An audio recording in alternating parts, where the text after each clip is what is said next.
MGL1 Kickbox холбогд тулааны авраг шалгаруулах тэмцээнд тулдах тамирчдын тулааныг та бүхэндээ танилцуулъя. Ингээд Монголын тулааны шилдэг тамирчдын холбооноос зохион байгуулж байгаа тэмцээний 5 дахь тулаан бидний өмнө хүрэлцэн ирсэн. Энэ тулаан мөн кикбоксing төлөөр явагдсан юм. 60 кг-ийн үүрийн солонгийн эсрэг мөнх бол тулцсан. Өөрийн солонгийн хувьд Монголын үндэсний бие хамгаалалт урлагт Монгол Зоо клубын тамирчин байгаа. Харин мөнх болны хувьд Мандал Fighting клубын тамирчин байсан. Хоёр тамирчин хоёулаа кикбоксоор 2-5 жил хичээлж байсан туршлагатай тамирчид байсан юм.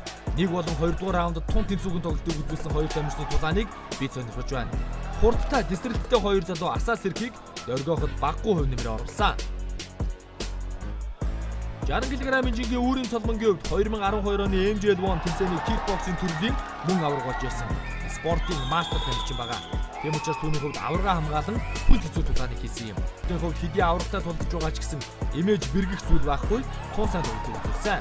Ингээд хоёр ч удаа хүн цогцолтод өрсөлдөж оруулсны эцэст үүрийн солон өрсөлдөж ялж 2012 оны MGL1-ийн аврагаа хамгаалж дахин 2014 онд авраг болсон юм а.